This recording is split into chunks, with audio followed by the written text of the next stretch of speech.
welcome back. It's your host, Texas Boy, and you're in the Texas Boy segment. And look, it's been a minute since I've been on here. My most serious apologies. Life has its ups and downs. We are back. We are back in action. UFC 314, absolutely crazy last night. What a stacked card for Miami. We had 2 press conferences go down this past week and 1 fight card go down. The early prelims, not too shabby, not too bad. And then the prelims on ESPN Plus, pretty darn good, in my opinion, if you ask me. The whole main card, top to bottom, was fantastic. Nikita Krylov versus Dominic Reyes, absolutely insane. Dominic Reyes straight left down the pipe. Conor McGregor, Jose Aldo style. I called it right before Joe Rogan said it on the commentary booth, broadcasting booth. I literally said it while watching the fights. Moments later, he goes on to say it. Don't have it on recording, and it's okay. But Nikita Krylov got knocked the F out, and Dominic Reyes is on a very, very nice run as of late. He was on a very sickening losing streak after being undefeated, losing to John Jones, and then losing three fights after that, and then being off for so long. He came back, looked fantastic. I mean, if you ask me, which you probably will in the comments, but Dominic Reyes beat John Jones that day. He won 2 out of 3 rounds, or may I say 3 out of 5 rounds, because it was a 5-round fight. But nonetheless, he won that fight, is what I'm trying to say with John Jones. So, with that being said, Dominic Reyes, an unbelievable performance. And then we're going to move on to the second fight, which was Bryce Mitchell versus Gene Silva. Now, look, everybody's seen what happened at the press conference. Talking. The buildup started from when Gene Silva said, I want Bryce Mitchell. Okay? And then obviously you see what happened on Thursday as the press conference.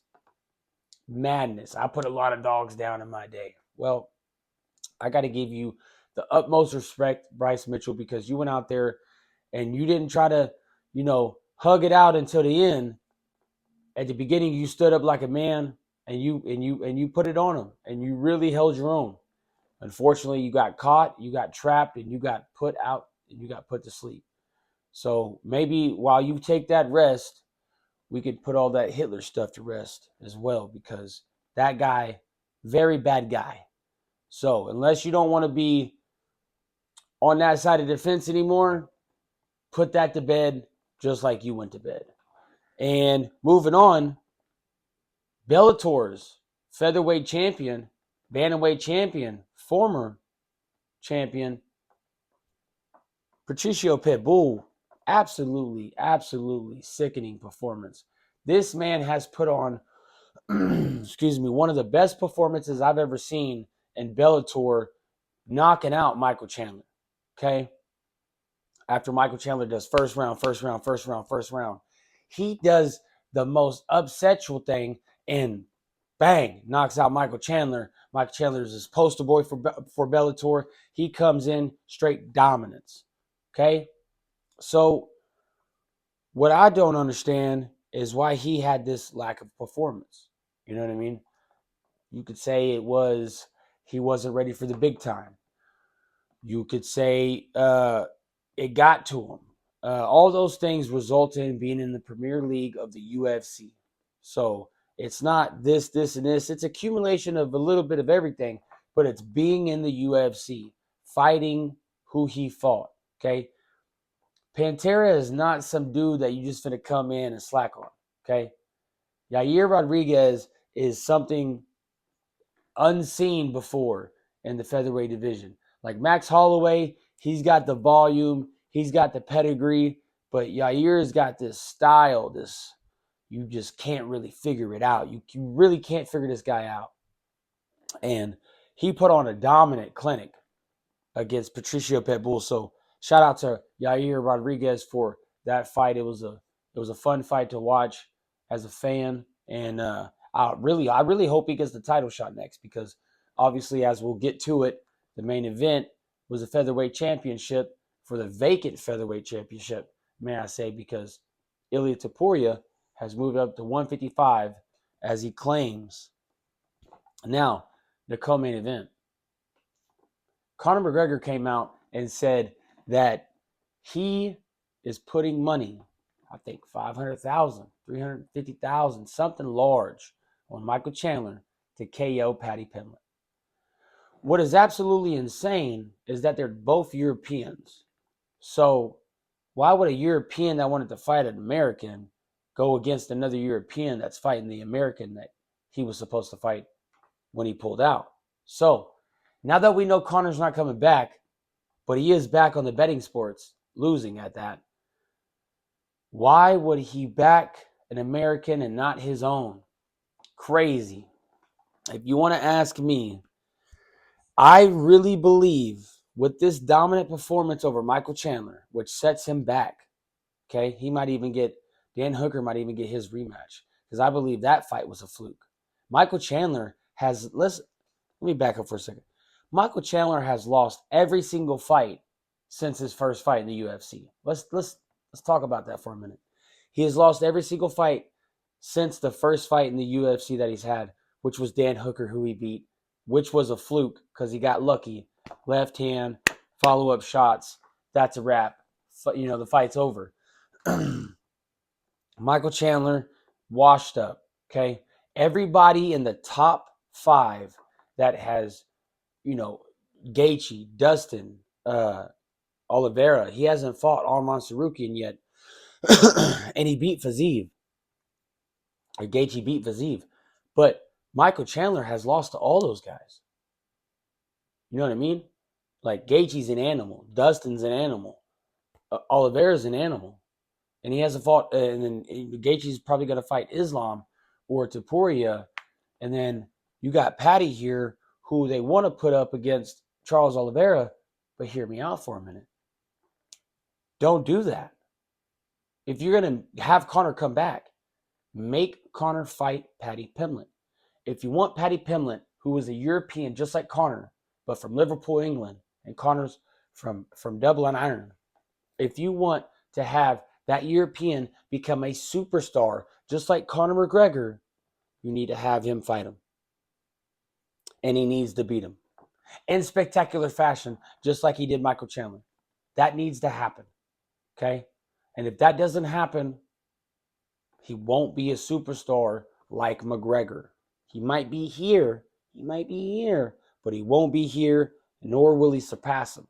I believe Paddy Pimblett is young enough, bright enough, and the stars are aligning for him to become a superstar to fight Conor McGregor. Sell out the stadium that he wanted to sell out over there in the Europeans. Why not? They both have that stardom, but you gotta excuse me, you gotta raise that bar for Paddy Pimblett if you want him to come up there and meet Conor McGregor and mega stardom. He's already a superstar, but you gotta get that mega stardom. It's gotta happen. And Paddy Pimblett has looked impressive since his debut. Unlike Michael Chandler, he's won every single fight. He's, I believe, 7 or 8-0 in the UFC. He's undefeated in the UFC. So, a couple losses in Cage Warriors, comes to UFC. It is what it is. He's on his own path. And he dominant performance against Michael Chandler. So now we're going to get to the main event. It was very one-sided. I believe it was 3-2. I believe Diego Lopez won 2 rounds out of the 5. But obviously, Volk, he's back. Volkanovski is back. And Alex looks amazing as ever. He looks like he's back in his prime. He looks like the vintage Volk that we always seen, taken down, ground and pound. Just very malicious with his punches, very bad intentions with his punches, very calculated movement, fight IQ always there. And it looked like his chin and his toughness, his durability really held up to standard. And as a fan, I really love to see Volk come back because unfortunately, another stoppage could result in where does he go from here? But obviously as the champion, 145-pound champion, I believe Volkanovski will fight Yair Rodriguez next. I believe that's the fight to make. Obviously, it would have been good to see Patricio Pitbull fight for the title, but these Bellator guys really have it in for them because Michael Chandler set a standard by beating Dan Hooker, and then and then he lost every fight ever since then, except for Tony Ferguson. I know some of y'all gonna come in there. I just remember that. Some of y'all gonna come in there for my head on that one. Yeah, he won a Tony Ferguson fight, but guys, Tony Ferguson on his way out. Where is he at now? Canceled GLFF event, whatever the promotion is. I don't even know how you say it. So it's a dud promotion anyways, because they just had 2 back-to-back events canceled, and that was their first events. They're not going to go through. Their top investors pulled out.